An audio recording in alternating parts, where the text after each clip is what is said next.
अच्छा, कुछ स्टडीज भी मैंने देखी हैं बड़ी इंटरेस्टिंग से, जिसमें कुछ स्टडीज में उन्होंने बहुत जो स्वेयर मेंटल रिटार्डेशन वाले बच्चों को भी बहुत जल्दी जो है वो उन्होंने 5 डेज में ट्रेन कर दिया, और कुछ को साल भी लगे।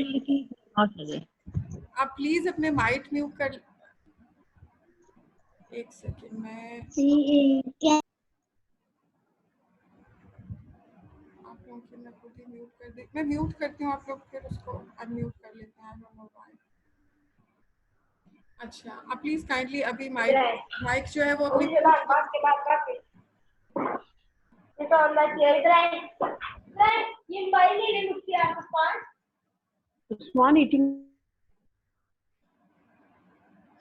जी, आप प्लीज़ अपने माइक्स जो है वो म्यूट पे रखें।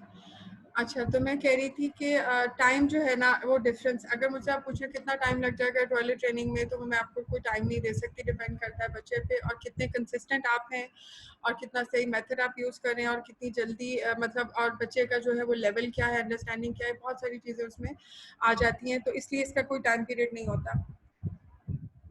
अच्छा, उसमें मैंने बहुत सी, मैं बता रही थी कि बहुत सी मैंने कुछ स्टडीज़ भी देखी हैं, और ऑटिज़म स्पीक का एक बहुत कॉम्प्रिहेंसिव टॉयलेट ट्रेनिंग प्रोग्राम है जो बहुत सक्सेसफुल भी रहा है, और हमने बहुत से बच्चों को इम्प्लीमेंट भी किया, तो वो मैं आपके साथ शेयर करना चाह रही थी। अच्छा, उसमें अकॉर्डिंग टू दिस प्रोटोकॉल वो ये कहते हैं कि बहुत सी रीजंस हो सकती हैं कि क्यों लंबा टाइम लगता है ना। बहुत से बच्चे जो एसटी के साथ होते हैं वो थोड़ी लेटर एज पे जाके सीखते हैं। अच्छा, अब होता क्या है कि अब हमारे टिपिकली डेवलपिंग बच्चे भी मैंने देखे हैं, मदर्स 5-5 साल का बच्चा मदर्स पैम्पर पे रखती हैं, और वो अपनी शायद आसानी उसमें देख रही होती हैं, because they are not ready for toilet training, और बड़ी हैसल है और बहुत एफर्ट करनी पड़ती है। तो टिपिकली डेवलपिंग बच्चों को भी मैंने देखा है 5 साल के हो जाते हैं और भी पैम्पर में होते हैं, क्योंकि उनके पेरेंट्स पेन लेना नहीं चाह रहे होते बहुत अर्ली एज पे। हालांकि जितना अर्ली, बिल्कुल just like an early intervention plan के जितना जल्दी हो जाए उतना ही हो सकता है, उतना बेहतर है। अच्छा, उसमें फिर एक चीज़ ये भी आ जाती है कि कुछ बच्चों का ये प्रॉब्लम होता है कि वो यूरिनेट तो सीख लेते हैं, लेकिन बाउल मूवमेंट में उनको प्रॉब्लम आ रही होती है। वो पॉटी पिशी तो कर लेते हैं, वॉशरूम में पॉटी नहीं कर रहे होते, उसमें बहुत टाइम लग जाता है फॉर सर्टेन रीजंस। अब बात यह है कि हर बच्चा जो है ऑटिज्म स्पेक्ट्रम डिसऑर्डर के साथ हो, या डेवलपमेंटल डिले के साथ हो, या बहुत सी दूसरी जो डिसेबिलिटीज़ होती हैं, या जो न्यूरोलॉजिकल डिसऑर्डर्स होते हैं उसके साथ बच्चे होते हैं, हर बच्चे का लेवल भी डिफरेंट होता है, हर बच्चे की स्ट्रेंथ्स और वीकनेसेस भी डिफरेंट होती हैं। तो there is no cookie cutter approach. मैं हमेशा कहती हूँ there is no one fit for all. हर एक कोई ऐसी चीज़ नहीं होती कि ये नुस्खा जो है वो सब पे फिट हो जाएगा, ठीक है। तो कोई इसमें मुज़ायका नहीं है कि अगर आप एक दूसरे के साथ शेयर करते हो कि मैंने अपने बच्चे की ट्रेनिंग ऐसे की थी, या कोई कहता है मैंने ऐसे की थी, तो बहुत सारे जो है वो आइडियाज़ पेरेंट्स को मिल जाते हैं। बट हो सकता है कि आपकी टेक्निक दूसरे बच्चे पे वर्क ना कर रही हो, तो उसमें फिर डिप्रेशन में नहीं चले जाते, because every child is unique. हम लोग खुद भी टिपिकली डेवलपिंग लोग भी, हर बंदा दूसरे से मुख्तलिफ होता है। अगर आपके 5 बच्चे हैं, 4 हैं, 3 हैं, 2 हैं, आपका एक बच्चा हो सकता है बहुत एक्सेल कर रहा हो स्टडीज़ में भी, या किसी और चीज़ में बहुत अच्छा हो, आपका दूसरा बच्चा हो सकता है उसमें बिल्कुल नहीं लो। तो हर बच्चा डिफरेंट होता है और उसकी स्ट्रेंथ्स और वीकनेसेस डिफरेंट होती है। हमें उस बच्चे को उसके हिसाब से लेके चलना होता है। उसमें ये परेशानी होना होता है कि फलाने का बच्चा तो इतनी जल्दी हो गया था, मेरा क्यों नहीं हो रहा, या वो टेक्निक उस पर काम की थी, मेरे पे क्यों नहीं कर रही। तो इस तरह से नहीं होता, हर बच्चा यूनिक और डिफरेंट है। अच्छा, उसमें कुछ कंडीशंस मैं आपको बता दूं कि क्या क्या चीज़ें आप देख सकते हैं। अच्छा, सबसे पहले जो हम लोग एबीए में जो करते हैं ना, कि हम फोकस इस चीज़ पे ज़्यादा करते हैं कि पहले फिजिकल और मेडिकल एस्पेक्ट्स को रूल आउट कर लिया जाए। कोई बिहेवियर इश्यूज हैं, कोई भी प्रॉब्लम है, कोई भी चीज़ है, तो हम सबसे पहले मेडिकल और फिजिकल इश्यूज को रूल आउट करते हैं। यानी फॉर एग्जांपल, अगर मैं पेरेंट मुझे कह रहा है कि मेरे बच्चे को राइटिंग सिखा दो, लेकिन मुझे नज़र आ रहा है कि उस बच्चे की फाइन मोटर में प्रॉब्लम है बिकॉज ऑफ हिज डायग्नोसिस, ठीक है, उसका जो ग्लोबल डेवलपमेंटल डिले है उसमें फाइन मोटर डेफिशिएंसीज है, तो मैं उसको नहीं सिखा सकती, वो बहुत ज़्यादा टाइम लग सकता है। तो I should be fair enough to tell the parents कि यार इसमें टाइम लग सकता है, बिकॉज बच्चे की फिजिकल ही डिसेबिलिटी है। इसी तरह जो बच्चे चल फिर नहीं सकते, ठीक है, बहुत से बच्चे जो चलने फिरने की माजूरी है, तो उनको उन बच्चों के साथ कंपेयर करना वो टोटली डिफरेंट हो जाता है। अच्छा, फिर कोई और मेडिकल रीजन किस तरह से मैं आपको बताऊँ, कि जैसे बच्चे को कॉन्स्टिपेशन है बहुत सुए, ठीक है, या बच्चे को डायरिया है, या इस तरह की कोई मेडिकल रीजंस हैं, तो वो पहले आप रूल आउट कर लें, उसके बाद अपनी टॉयलेट ट्रेनिंग स्टार्ट करें। उसके बाद जो इम्पोर्टेंट चीज़ आ जाती है वो कि लैंग्वेज आ जाती है, कि आपका बच्चा क्या आपकी बात समझ रहा है। अच्छा, पेरेंट मेरे से क्या पूछते हैं कि हमारे बेटे को बताना नहीं आता, तो आप बताएं कि वो किस तरह बताएगा, ठीक है। अब ये थोड़ी-सी बहुत दूर की ज़रा स्टेज आ जाती है कि वो हमें बताएगा कैसे। अभी तो ये स्टेज है कि आप उसको बताएँगे तो क्या वो समझ पाएगा? कि अगर आप उसको कह रहे हैं कि पिशी टाइम है, पॉटी टाइम है, तो उसकी अंडरस्टैंडिंग कितनी है? क्या वो आपकी बात को कॉम्प्रिहेंड कर पा रहा है? क्या उसकी इतनी एबिलिटी है कि वो आपकी बातों को कॉम्प्रिहेंड कर पा रहा है कि नहीं कर पा रहा है? ये सब चीज़ें टॉयलेट ट्रेनिंग स्टार्ट करने से पहले you have to take into account, क्योंकि आपका प्लान उस चीज़ पे डिपेंड कर रहा होता है। जिस हिसाब के अगर तो बहुत स्वेयर मेंटल रिटार्डेड बच्चा है तो उसको हमने किस तरह लेके चलना है, अगर हाई फंक्शनिंग है उसको किस तरह लेके चलना है, उसकी लैंग्वेज एबिलिटीज क्या है, उसके फिजिकल डिस्कम्फर्ट्स क्या है, ये सब चीज़ें हमने देखनी है वन बाय वन, ठीक है। अच्छा, उसके बाद बड़ी इंपॉर्टेंट चीज़ आ जाती है ड्रेसिंग। अब हमारे पास भी ना सेंटर पे बच्चे आते हैं, अब उनकी टॉयलेट ट्रेनिंग हमने स्टार्ट की हुई है क्लिनिक पे, ठीक है, मदर को मतलब पेरेंट्स को भी गाइड किया हुआ। अब उस बच्चे ने इस टाइप का वो पहना होता है पेंटी या पैंट, कि उसकी पहले बेल्ट खोलो, फिर उसकी पैंट को नीचे खींचने में आपको 15 मिनट लगते हैं, तो बच्चे की ड्रेसिंग जब आप टॉयलेट ट्रेनिंग स्टार्ट करेंगे कि वो ऐसी हो कि इजीली पुल डाउन भी कर सके और उसको बच्चा ऊपर भी खींच सके ना इजीली।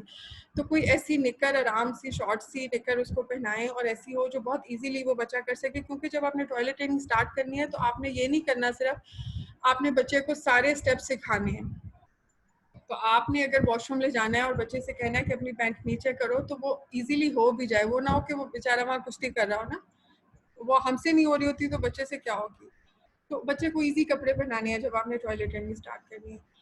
अच्छा, दूसरी चीज जो इसको आपने you have to keep in mind कि बच्चा जो है कहीं वो खौफजदा तो नहीं है बैठने से, क्योंकि वो जो टॉयलेट सीट है वो भी इस तरह की होती है ना कि वो हॉलो सा होता है, तो ऐसा तो नहीं कि बच्चा उससे बैठने से ही डर रहा है, ठीक है, या उसको बाज दफा बच्चों को कुछ सेंसरी इश्यूज होते हैं, फ्लश की आवाज से घबरा जाते हैं, फ्लश करते हैं तो एक सर्टेन आवाज आती है, उससे डर है, या उनको किसी भी तरह की कोई डिफिकल्टी अगर इस तरह की है कि उनको किसी भी तरह का खौफ है, तो उसको आप पहले रूल आउट कर लें, ठीक है, बजाय इसके कि आप बच्चे के साथ जबरदस्ती करें, उसको ले जाएं और वो टेंट्रम में आ जाए, वो अबॉर्सिव हो जाए और वो फिर जाने को तैयार ही ना हो। तो ये चीज़ें पेरेंट्स को पता होती हैं पहले से। अच्छा, उसके बाद बॉडी क्यूज, ये बहुत बहुत बहुत इंपॉर्टेंट चीज़ होती है अंडरस्टैंड करने के लिए।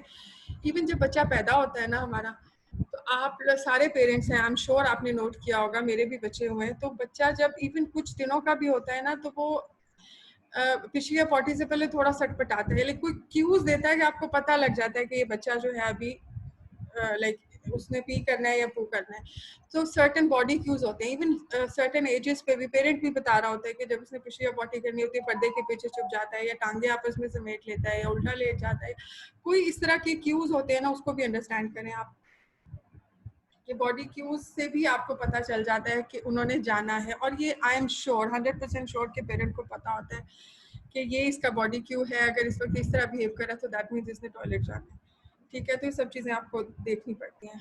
अच्छा, उसके बाद एक ये चीज़ आपने जो keep you have to keep in mind कि जो सेमनेस होती है ना हमारे ऑटिज्म स्पेक्ट्रम डिसऑर्डर बच्चों के साथ, और ये कि वो एक तो फिक्सेटेड होते हैं ना सर्टेन रूटीन्स के साथ, उनकी रेस्ट्रिक्टेड रूटीन्स होती हैं और वो एक चीज़ को एक ही तरह से करना पसंद कर रहे होते हैं। तो अब वो जिस तरह से करते आए हैं, साल 2 साल 3 साल, कुछ लोग तो 6-6 साल में भी अभी बच्चे को उन्होंने वो कराया ही नहीं है इंट्रोड्यूस टॉयलेट ट्रेनिंग के बारे में या किसी भी तरह से, तो वो आदी हो चुका है एक चीज़ का। हम बड़े लोग भी हैं, टिपिकली डेवलपिंग भी लोग हैं, लेकिन हम अगर एक काम एक सर्टेन रूटीन के साथ करते आ रहे हैं पिछले कई सालों से, तो उस रूटीन से हटने में हमें भी थोड़ी सी प्रॉब्लम होगी, ठीक है। तो you need to understand that also कि उन बच्चों की एक रूटीन बनी हुई है, they are comfortable in that routine, उसको उससे हटने में थोड़ी सी एजिटेशन आएगी, तो उस पर घबराना नहीं होता कि बच्चा परेशान कर रहा है या रो रहा है या क्या है, तो दैट्स ओके। हर बंदे को जब वो रूटीन से हटता है तो थोड़ी सी प्रॉब्लम आती है। और दूसरी चीज़, अभी बच्चा आपका टॉयलेट ट्रेन ही नहीं हुआ, पहले आप उसको एक टॉयलेट के साथ ट्रेन कर लें, फिर हम उसको बाद में चैनलाइज करेंगे। तो उसमें ये होता है कि डिफरेंट टॉयलेट्स में अगर आप स्टार्ट में ही उसको इंट्रोड्यूस कराया है, तो अच्छा, अब फॉर एग्जांपल घर पे बच्चा कंफर्टेबल हो गया, आपको लगता है कि घर पे चला जाता है और स्कूल में नहीं जाता, या हमारे पास एक कंप्लेंट ये आती थी बच्चों का, वो कहते हैं टॉयलेट ट्रेनिंग स्टार्ट करें क्लिनिक में। अब हम क्लिनिक में स्टार्ट कर देते हैं और बच्चा माशाल्लाह बहुत अच्छा बिहेव कर रहा है, जा रहा है, सब कुछ कर रहा है, लेकिन घर पे क्या होता है, उसको फॉलो नहीं कर रहे, क्योंकि मदर कहती है वो तो जाता ही नहीं है, इतना रोता है, वो तो जाता ही नहीं है टॉयलेट में। तो हो सकता है उसको वो डिफरेंट टॉयलेट है तो उसको थोड़ा डर लग रहा हो, लेकिन आपको कंसिस्टेंट रहना है और उसको उस टॉयलेट से इंट्रोड्यूस कराना है, ताकि वो अब एक जगह कंफर्टेबल हो गया क्लिनिक में, तो आप अब दूसरे को भी इंट्रोड्यूस कराएं, क्योंकि आप एबीए में जब भी किसी स्किल पे काम करते हो, कोई भी स्किल बच्चे को सिखाते हो ना, तो वो ज़रूर आपने जनरलाइज करनी होती है। जनरलाइजेशन क्या है? फॉर एग्जांपल मेरे घर में जो है वो टैप है, इस तरह से घुमा के खुलता है। बच्चे को मैंने हैंड वॉश सिखाया। अब हो सकता है वो आपके घर पे वो जो टैप है वो इस तरह जस्ट ऊपर नीचे करने से हो, किसी और के घर में शायद सिर्फ आप हाथ आगे कर दें तो उससे पानी बाहर आ जाए। तो certain type of taps in certain areas और सर्टेन जगहों पे, तो ये जनरलाइजेशन होती है। उसमें ये नहीं होता कि आपने अपने घर पे तो हैंड वॉशिंग सिखा दी बच्चे को और अब आप कह रहे हैं कि बच्चा खुद ही सीख जाएगा, हर जगह जाके इंडिपेंडेंट हो जाएगा। It's not like that. आपको फिर जनरलाइज कराना पड़ता है। Different toilets, different taps, different तरीके, हर चीज़ बच्चे को सिखानी पड़ती है और एक लॉन्ग प्रोसेस है। अच्छा जी, अब स्टार्ट कैसे लेना है? सबसे पहले, अच्छा अभी मैंने जो डिफरेंट स्टडीज़ देखी हैं और जो सक्सेसफुल इंटरवेंशंस मैंने देखा है उसमें, अच्छा कुछ लोग आर रेजिंग हैंड्स, तो आपके क्वेश्चंस मैं एंड पे ले लूँगी, ठीक है? अभी आप मुझे इसको कंप्लीट करने दें, फिर ये रह जाएगा। अच्छा, इसमें ये होता है कि आप पे डिपेंड करता है कि आपने जब स्टार्ट लेना है तो उसमें क्या ड्यूरेशन है। अच्छा, कुछ लोगों ने इस तरह भी किया कि पहले सिर्फ, यानी कुछ स्टडीज़ ऐसी भी थी कि जिनमें बच्चे बहुत ज़्यादा वर्शिक थे, तो वो सिर्फ उसको वॉशरूम के दरवाजे तक पहले कंफर्टेबल किया, फिर वॉशरूम का अंदर का चक्कर लगवाया, इस तरह से डिसेंसिटाइज कराया और फिर आहिस्ता आहिस्ता उसको टॉयलेट सीट पे लेके गए। तो initially as short as 5 second भी अगर आपका बच्चा बैठ जाता है, तो बात फिर वही है कि आप ये लेबरसम, इट्स अ लेबरसम जॉब, आपको थोड़ा लेबोरियस लगेगा, but you have to do it for your betterment of your child, क्योंकि ये बहुत इंपॉर्टेंट स्किल है। अगर बच्चे के पास नहीं है तो आप देखें कहीं भी नहीं जा सकते, so you have to think about कि अगर एक बच्चा टॉयलेट में ही नहीं जा सकता तो वो कितना इंडिपेंडेंट हो सकता है लाइफ में। तो कोशिश किया करें कि ठीक है बाकी चीज़ें क्लिनिक में हो रही हैं, लेकिन जो सेल्फ हेल्प स्किल्स हैं, जो इंडिपेंडेंट लिविंग स्किल्स हैं, fishy potty, washroom, toilet training, हाथ धोना, मुंह धोना, ब्रशिंग करना, इस पर हम ज़्यादा से ज़्यादा फोकस करें और कंसिस्टेंट रहें। अब मैं ये कह रही थी कि हम 5 सेकेंड से भी स्टार्ट कर सकते हैं, एज शॉर्ट एज 5 सेकेंड्स, और हम फिर आहिस्ता आहिस्ता आहिस्ता आहिस्ता उसको बढ़ाते जाएंगे और फिर वो टाइम जो है हो जाएगा। उसमें आगे मैं आपको गाइड करती हूँ कि किस तरह से आप लोगों ने करना है, तो मैं आपको स्टेप बाय स्टेप बताती हूँ।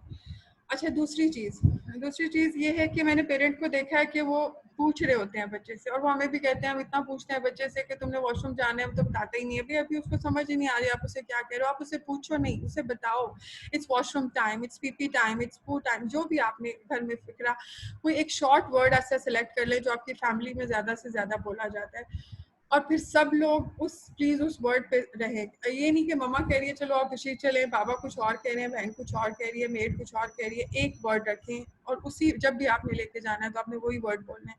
फॉर एग्जाम्पल आपने खुशी टाइम रखा है या वॉशरूम टाइम रखा है, जो भी वर्ड रखा है वो आपने बताना है, पूछना नहीं है। तो अपने बच्चे को बताना है वॉशरूम टाइम और फिर लेके जाना है, उसको पूछना नहीं है कि जाना है वॉशरूम, वो तो कभी भी नहीं कहेगा जाना है, आप उसे बताओ और ले जाओ। दूसरी इंपॉर्टेंट चीज़ इससे बात जो है वो ये कि इसको स्केड्यूल अगर आप कर लें, मतलब एक रूटीन बना लें, आप जिस तरह से, बाकी मैं हमेशा स्केड्यूल की बात करती हूँ कि बच्चे को स्ट्रक्चर रखें, उसमें अपना टॉयलेट ट्रेनिंग का भी एक स्केड्यूल आप ज़रूर रखें। जितनी दफ़ा भी आपने टॉयलेट में लेके जाना है उसका एक स्केड्यूल बना लें, और अगर वो विजुअल हो जाए तो वो बहुत ही अच्छा हो जाएगा। प्रेफरेबली आप अपने वॉशरूम के दरवाजे पे लटका लें ताकि आप उसको जब भी आए जाएँ तो आप उसको टिक कर दिया करें कि ये आपने कर लिया है।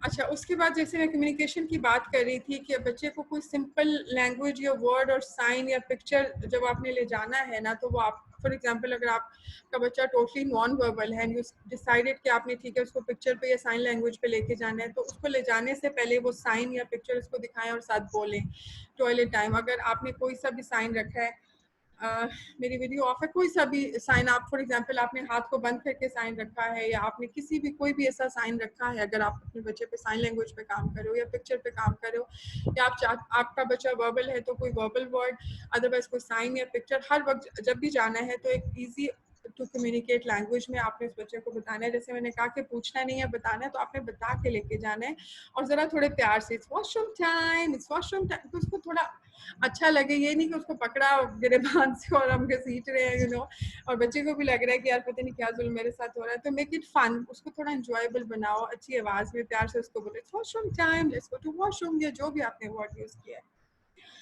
दूसरी चीज़ कंसिस्टेंसी,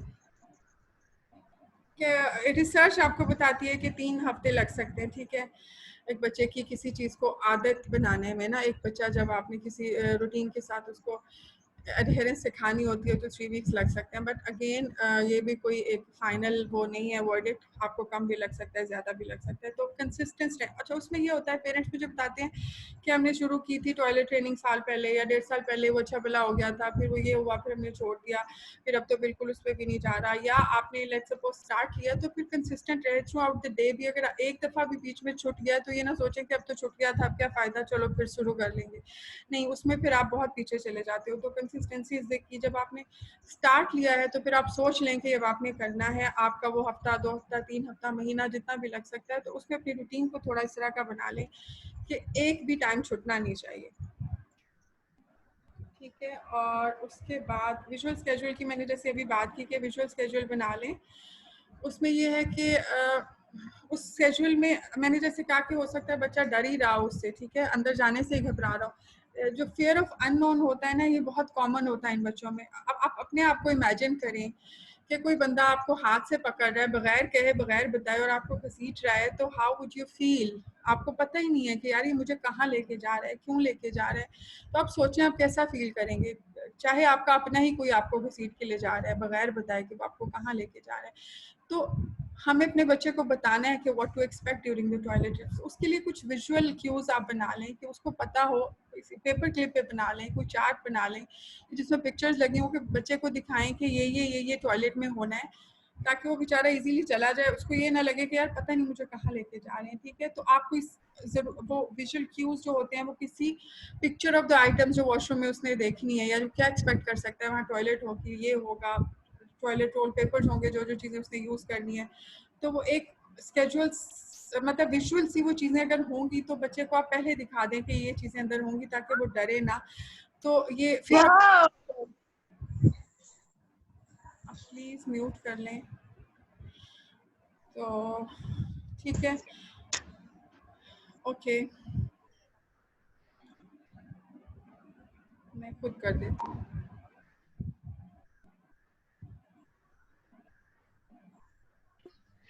आवाज आ रही है?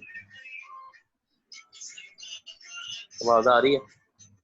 जी आवाज़ आ रही है, आप प्लीज़ म्यूट कर लें। अच्छा, मैंने कर दिया आपको, ओके। अच्छा, मैंने जैसे कहा कि पिक्चर्स दिखा सकते हैं, आप एक्चुअल ऑब्जेक्ट्स भी दिखा सकते हैं बच्चों को ले जाने से पहले कि ये चीज़ें हो सकती हैं अंदर, ताकि वो उसको फियर ऑफ अननोन जो है वो ख़त्म हो जाए। उसके लिए मसला ये होता है विजुअल स्केजुअल का आ रही है ना? आप प्लीज़ माइक को आवाज म्यूट। आ रही है?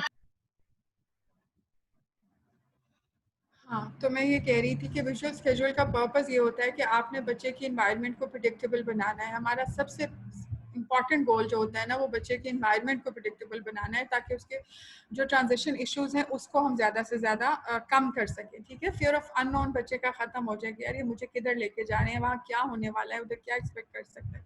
तो ये चीज़ बहुत इंपॉर्टेंट होती है। उसके बाद सबसे इम्पॉर्टेंट चीज़ आपकी रीइंफोर्सर होती है। अब आप अपने बच्चे की लिस्ट बना लें, उसकी फेवरेट थिंग्स या टॉयज या वीडियोस, जो भी उसकी फेवरेट चीज़ें हैं, ताकि आप अपना स्ट्रॉन्गेस्ट रीइंफोर्सर जो है ना सिलेक्ट कर सकें। और जब आपने कोई ऐसी स्किल सिखानी होती है जो आपको लगता है बहुत डिफिकल्ट है, तो उसके लिए बहुत स्ट्रॉन्गेस्ट रीइंफोर्सर आप रखते हैं। आई रिमेंबर शोएब भाई मुझे कल बता रहे थे ग्रुप में, मुझे तो नहीं सबको बता रहे थे कि वो उनके बच्चे का वो washing machine is the strongest reinforcer, तो आप उसे कुछ भी करा लो, तो so you should know such kind of strongest reinforcers के जो आप सिर्फ टॉयलेटिंग के लिए यूज। और बहुत इंपॉर्टेंट बात कि वो जो रीइंफोर्सर है वो सिर्फ और सिर्फ उसको यूरिनेशन पे, या वहाँ अगर आपका अभी फिलहाल टारगेट उसको सिर्फ सीट पे बिठाना है, तो एज सुन एज वो बच्चा सीट पे बैठे आपने वो स्ट्रॉन्गेस्ट रीइंफोर्सर उसको देना है।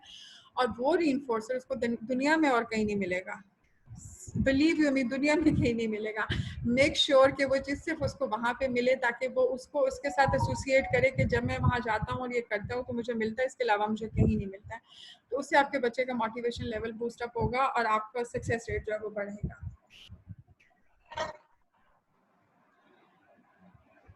अच्छा, उसमें आप बहुत सी चीज़ें कर सकते हैं। स्ट्रॉन्गेस्ट रीइंफोर्सर ये भी हो सकता है, वो डिपेंड करता है बच्चे के लेवल पे कि मतलब अगर आप बच्चे को 30 मिनट्स अगर टॉयलेट में बिठा रहे हैं और अगर उसने फॉर एग्जांपल आप एक ड्यूरेशन लेके गए हैं और आपने उसको 30 मिनट तक बिठाना है लेट्स सपोज, और उसने 10 मिनट के बाद ही कर दिया, तो उसको आप फ़ौरन ब्रेक दे दें, राइट? और अगले टाइम का भी थोड़ा सा जो है उसको ब्रेक दे दें। तो डिपेंड करता है कि बच्चा कितना समझ पा रहा है कि उसको एज अ रिवॉर्ड ये ब्रेक मिली है।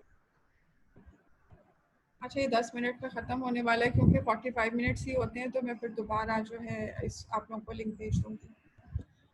अच्छा, कुछ टिप्स हैं कि टॉयलेटिंग सक्सेस को इंक्रीज़ करने के लिए क्या टिप्स हैं, वो मैं आपको बताती हूँ। उसमें ये है जो सबसे मैम अच्छा। कुछ आपसे क्वेश्चन भी कर सकेंगे? आपसे क्वेश्चन भी करने हैं हमें ना, तो कोई टाइम दीजिएगा उसमें आपसे क्वेश्चन भी कर सकें हम। अच्छा, ऐसा मैंने आपको कहा कि अभी अगर टाइम ख़त्म हो जाएगा ना, तो मैं आपको दोबारा लिंक भेजूँगी, आप दोबारा ज्वाइन कर लीजिएगा। मुझे एक दफ़ा ये कंप्लीट कर लेने दें, इससे आपके बहुत से क्वेश्चन जो है वो खुद ब खुद ही उनका आंसर मिल जाएगा। अगर फिर भी आपका कोई क्वेश्चन रह जाएगा, तो वो मैं सेशन के एंड पे इंशाल्लाह फिर आपको उसका जवाब दे दूँगी, ठीक है? ओके, अच्छा, उसमें ये है कि जब आपने स्टार्ट लेना है, लेट्स सपोज यू डिसाइडेड कि अच्छा ठीक है, आप कमर बांध लिया जा, अब हमने ना जो है ना वो स्टार्ट करनी है, और ठीक है, यू हैव डिसाइडेड, तो सबसे इम्पोर्टेंट जो चीज़ है कि कम से कम 3 दिन तक ना अपने बच्चे की रूटीन नोट करें। उसमें आप क्या ट्रैक डाउन करना है कि आपके बच्चा कितनी दफ़ा फॉर एग्जांपल दिन में यूरिनेट किया है और कितनी दफ़ा उसने डेफिकेट किया है, उसमें टाइम गैप कितना था, उससे आपके लिए भी एक रूटीन प्रिडिक्टेबल बन जाएगी, ताकि आप अपना फॉर एग्जांपल आपने 3 दिन नोट किया और आपने देखा कि बच्चा डेली 9 बजे जो है वो पिशी करता है, 12 बजे के करीब जाके पॉटी करता है, थोड़ा बहुत ऊपर नीचे भी हो सकता है, अच्छा फिर 1 घंटे बाद करता है, फिर उसके बाद लंच के बाद उसका ये टाइम होता है। फिर अब 3 दिन का डाटा आपके पास, अब आपके लिए एनवायरनमेंट बहुत प्रिडिक्टेबल हो गई है, तो अब आपको ज़रूरत ही नहीं है कि आप हर 15 मिनट बाद लेके जाओ। तो अगर आपने ट्रैक कर लिया है 3 से 5 दिन रिकॉर्ड, तो आपके लिए बहुत प्रिडिक्टेबल हो जाएगा कि बच्चे को हमने इस टाइम पे ले जाना है, तो आप थोड़ा बहुत मार्जिन आगे पीछे करके तो अपनी स्केड्यूल उस तरह से बना सकते हैं। फॉर एग्जाम्पल डेली 9 बजे बच्चा उठता है और वो जाता है, तो आपका सबसे पहला ट्रिप जो है वो 9 बजे का आप प्लान कर लें। फिर आपने देखा तीनों दिन के यार 10-11 के दरमियान करता है बच्चा, तो आपके पास वो टाइम नोट हो जाएगा। फिर इस तरह एक रूटीन आपके पास आ जाएगी, तो आप उसी टाइम पे बच्चे को ले जाना शुरू करें, ताकि वो कर भी दे, उसको भी फारिग ना बैठा रहना पड़े। अगर ऐसे ही हैपेजेड आपने स्टार्ट कर दिया है, तो बच्चा भी वर्सिफ हो सकता है ना कि मुझे क्यों यहाँ पे लाके बिठाए जा रहे हैं बिला वजह, और उसने पैम्पर में कर ही दिया। और सबसे इंपॉर्टेंट चीज़ कि जब आपने डिसाइड कर लिया है कि अब आपने टॉयलेट ट्रेनिंग करनी है, तो फिर पैम्पर प्लीज उतार दें, ताकि आपको भी और उसको भी पता चले कि व्हाट इज गोइंग ऑन। अच्छा, दूसरी चीज़ इम्पॉर्टेंट, अब आपने स्टार्ट लेने का मैं आपको बता रही हूँ कि आपने स्टार्ट करने का सोचा, सबसे पहले आपने 3 दिन 5 दिन उसकी रूटीन 3 दिन कम से कम तो आप ले लो ना। और वो सिर्फ लेना ये नहीं कि ऑब्जर्व करना है, एक पेपर ले लो, उस पर नोट डाउन करो एवरी टाइम, जो जब भी वो उसने जो भी किया है, तो उसकी रूटीन आपके पास आ गई। अब दूसरी इंपॉर्टेंट चीज़ ये है कि आपने उसकी डाइट का ख्याल रखना है। डाइट का ख्याल किस तरह से रखना है, जब आपने डिसाइड किया है कि अब आप टॉयलेट ट्रेनिंग स्टार्ट करने लगे हो, तो you start giving more fluid, आप थोड़ा फ्लूइड और लिक्विड ज़्यादा कर दें और थोड़ी फाइबर वाली डाइट देना ज़्यादा शुरू कर दें। अगर वैसे भी आपका बच्चा कॉन्स्टिपेटेड है या उसको कोई प्रॉब्लम है, तो ताकि उसमें उसकी बाउल मूवमेंट जो है ना वो थोड़ी सी ठीक हो जाए, तो डाइट का भी ख्याल रखें जब आप स्टार्ट करने लगे हैं टॉयलेट ट्रेनिंग ना, और फ्लूइड ज़्यादा से ज़्यादा उसको दें। और उसमें डाइट का इस तरह से भी कि आपको यानी आफ्टर लंच आपको पता है बच्चे ने बहुत ज़्यादा पानी, ये पेरेंट्स को पता होता है कि यार इसने बहुत ज़्यादा पानी पिया हुआ है, तो he has to go to washroom, या उसने खाना खाया है तो अब उसने जो है वो जाना है, पी करना है या पुक करना है, तो बहुत सी रूटीन पेरेंट को पता होती है, तो वो आपके लिए प्रेडिक्टेबल हो जाती हैं चीज़ें। ओके, अब उसकी डेली हैबिट्स में किस तरह की चेंज लानी है। डेली हैबिट्स में चेंज मैंने पहले भी आपको बात की कि उसको कपड़े ऐसे पहनाएं जो इजीली ऊपर नीचे हो सकें, वो ना हो कि आप वॉशरूम जाके तो वो कुश्ती कर रही हैं उसके पैंट के साथ और उतनी देर में उस बेचारे का एक्सीडेंट हो गया। तो अगर डायपर में भी आपने रखना है, तो ऐसा रखें कि वो एक पैंटी वाले जो डायपर्स आए होते हैं ना, ताकि इजीली पुल ओवर हो जाए और वो उसको पुल डाउन भी कर सके और पुल ओवर भी कर सके, और इस तरह की चीज़ें, या उसको कोई ईजी सी निकर बनाएं और उसको बच्चे को इन्वॉल्व करें उस रूटीन में। अच्छा, उसमें इन्वॉल्व करने रूटीन में वो बाद में एक चीज़ आएगी, बहुत इंपॉर्टेंट चीज़ है उसमें, वो ये एक रिसर्च के हिसाब से भी उन्होंने कहा है, and it's actually very practical tip, और ये एक्चुअली वर्क। उसमें ये भी उन्होंने कहा है कि फॉर एग्जांपल अगर आप पैम्पर पे आपने बच्चे को रखा हुआ है और वॉशरूम में जाके पैम्पर उतार रहे हैं, और आपने वॉशरूम में जाके पैम्पर उतारा है और उसमें उसने पू किया हुआ है, तो make your child to flush it out. कि आप उससे पैम्पर को जो है वो फ्लश में गिराएं ताकि उसको पता चले कि ये चीज़ यहाँ जाती है, यहाँ पे नहीं आती है। तो this is one of the tips जो मैंने रिसर्च में देखी है। ओके हाँ, यही बात जो मैंने अभी कही कि जो भी उसका डायपर का वेस्ट है वो आप अपने बच्चे से टॉयलेट में गिरवाएं और फ्लश करवाएं ताकि उसको पता हो कि it goes into the toilet. और दूसरी एक चीज़ ये कि उसको मैंने जैसे पहले भी कहा कि make it fun for the child, उसके लिए पनिशमेंट ना हो जाए या सज़ा ना हो जाए कि माँ यार घसीटते हुए ले जाती है गिरबान से पकड़ के अंदर ले जाके भी 2-4 चपेड़े लगाती है मुझे, तो बच्चा वैसे ही वर्सिव हो गया कि यार मैंने जाना ही नहीं है, जाओ जो करना है कर लो, उधर ही लेट गया दरवाजे के बाहर, वो जाता ही नहीं है। तो उसको जो आपका ट्रिप है टॉयलेट में जब ले जाने वाला उसको मेक इट फन। एक तो मैंने कहा कि बहुत अच्छा एक तो वर्ड है और वो बड़े प्यार से उसको कोई washroom time, let's go to the washroom, हो सके तो कोई ऐसी चीज़ इंटरेस्टिंग हाथ में पकड़ लें और वो वहाँ जाके उसको दें जो बच्चा आपका कंफर्टेबल। अगर तो वो किसी चीज़ ऐसी है अंदर जिससे डरता है, कोई फ्लश की आवाज़ से जैसे मैंने कहा डरता है, या कोई ऐसी चीज़ है, या उसको अगर वो आपका कमोड ही इतना खौफनाक से, अगर पाकिस्तानी कमोड है जो पाकिस्तानी फ्लश होता है, तो वो आप ना वो इमेजिन करें कि वो बेचारा उस पर बैठेगा जाके, वो वैसे ही डेंजरस सा लगता है। या आपका कमोड एक हॉलो है बड़ा सा है तो वो उसके लिए वैसे ही कंफर्टेबल नहीं है, तो मेक इट कंफर्टेबल। उसके ऊपर सीट रख दें या उसके ऊपर वो आते हैं कवर्स ना जिस पे बच्चा इजीली बैठ सकता है, तो make it comfortable for the child कि उसको सजा न लगे वहाँ पे जाना। दूसरी चीज़ वही आ जाती है कि सेंसरी नीड का ख्याल रखें कि सर्टेन स्मेल्स तो नहीं है। वॉश पास दफ़ा बच्चे स्मेल से भी बहुत वर्सिव होते हैं। वही फिर दो चीज़ें होती हैं, तो वो सीकर्स होते हैं, वर्सिव होते हैं, स्मेल से वो घबरा जाते हैं, आपको नहीं समझ आ रही होती लेकिन उनको वो स्मेल आ रही होती है और वो बहुत ज़्यादा अनकम्फर्टेबल हो रहे होते हैं और आप उनको टेंट्रम या मेल डाउन हो रहा है, आपको समझ नहीं आ रही कि क्या हुआ है। तो मेक श्योर कि इस तरह की कोई स्मेल्स और कोई नॉइज़ या कोई इस तरह की चीज़ें नहीं है जिससे बच्चा आपका घबराता है। हर पेरेंट को पता होता है उसकी क्या सेंसरी नीड्स हैं। उसके अलावा अब आपने डिसाइड कर लिया कि आपने टॉयलेट ट्रेनिंग स्टार्ट करनी है, आपने उसका स्केड्यूल बना लिया है, तो अब आप ये जो है ना रेडी रखें काफ़ी सारी पैंटीज, क्योंकि आपने पैम्पर तो उतार दिया ना बच्चे का, तो आपके पास कुछ ऐसी पैंटीज होनी चाहिए काफ़ी ज़्यादा कि अगर कोई एक्सीडेंट होता है तो फ़ौरन चेंज कर लें और ट्राई करें कि वॉशरूम के आसपास ही कहीं रखें। लेकिन आजकल एक ना प्लास्टिक की भी, आजकल क्या वैसे 18 साल पहले जब मैंने अपने बेटे की टॉयलेट ट्रेनिंग की थी तब भी वो थी प्लास्टिक की पैंटीज आती हैं, वो अंदर से टॉवल टाइप की होती हैं सॉफ्ट सी, या फिर उस पर वो लगा होता है फला लेन कहते हैं, क्या कहते हैं, और बाहर से वो प्लास्टिक होता है ताकि अगर एक्सीडेंट बच्चे का हो भी गया है तो वो बाहर करना पड़े ना। तो उस तरह की भी पैंटीज आप रख सकते हैं थोड़ी खुली, और डायपर्स आप हटा दें। अच्छा, उसके बाद विजुअल स्केड्यूल की हम बात कर चुके हैं। 40 रूटीन का विजुअल स्केड्यूल बच्चे को देना चाहिए। रिवॉर्ड्स हम उसकी भी बात कर चुके हैं कि स्ट्रॉन्गेस्ट रीइंफोर्सर होना चाहिए और वो आपको फ़ौरन देना है बच्चे को, जैसे ही आपको सक्सेस उसने यूरिनेट किया है या जो भी किया तो फ़ौरन उसको दें।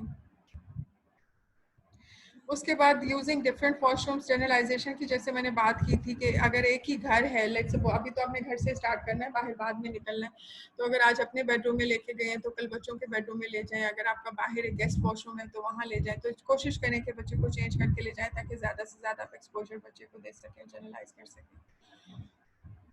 अच्छा जी, अब आ गई है सबसे इम्पॉर्टेंट बात कि आपने अपने बच्चे का जो है वो प्लान बनाना है टॉयलेट ट्रेनिंग का प्रोग्राम। उसमें सबसे इम्पॉर्टेंट चीज़ क्या है कि ज़रूरी नहीं है कि सिर्फ माँ ने करना है, बहुत से लोग आपको जो है वो इसमें हेल्प कर सकते हैं फैमिली में। अच्छा, अब आपने टॉयलेट ट्रेनिंग घर पे स्टार्ट किया और अगर आपका बच्चा क्लिनिक जा रहा है तो डेफिनेटली आप वहाँ पे भी कम्युनिकेट करोगे कि बच्चे की टॉयलेट ट्रेनिंग स्टार्ट हो गई और बच्चा जो है वो उसका डायपर रिमूव हो गया, तो आप प्लीज़ ख्याल रखेंगे। और अगर आपने क्लिनिक पर स्टार्ट किया तो आप पेरेंट को बताओगे अपना सारा स्केड्यूल, अपनी सारी चीज़ें, आपने क्या वर्ड यूज़ करना है। अब क्लिनिक में वो जो थेरेपिस्ट है वो बच्चे को कह रही है वॉशरूम टाइम, और घर में मम्मा कह रही है चलो पिशी करने चले हैं, और मेड कुछ और ही कह रही है, तीसरा बंदा है वो कुछ और कह रहा है, अगर फादर है तो पहले तो आप सारे लोगों को इन्वॉल्व करें जो जो इस प्रोसेस में इन्वॉल्व होंगे, पॉसिबली जो जो बंदा उसको पॉसिबली ले जा सकता है, वो एक तो पहले एक वर्ड रखें कि हमने क्या वर्ड बोलना है, किस टोन में बोलना है, तो सब एक पेज पे हो और फिर आप उसको स्टार्ट लें, तो सबसे पहली चीज़ है। और सेम लैंग्वेज यूज़ करें और सेम रूटीन यूज़ करें। अब उसमें क्या डिटेल्स आ सकती हैं? डिटेल्स में आपका सबसे पहले तो गोल है, ठीक है। अब आपने प्लानिंग स्टार्ट करनी है, आपने उसकी टॉयलेट ट्रेनिंग स्टार्ट करनी है, अब आपका गोल क्या है बच्चे को लेके, ठीक है। अब हो सकता है फॉर एग्जांपल उसको थोड़ा सा ऑब्जेक्टिव बनाए, हम एबीए में कहते हैं अब ये टॉयलेट ट्रेनिंग इज एक सब्जेक्टिव सी टर्म है और बहुत बड़ी टर्म है। इस टॉयलेट ट्रेनिंग में बहुत सारी चीज़ें आ सकती हैं।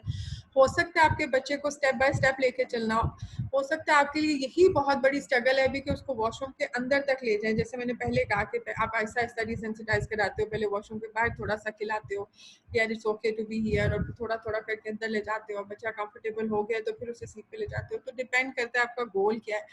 तो गोल हो सकता है आपका भी सिर्फ वॉशरूम के अंदर तक जाना है तो भी उस पर ही रहे, ठीक है। तो अपना गोल जो है वो इन सारे केयर गिवर्स को, या जो लोग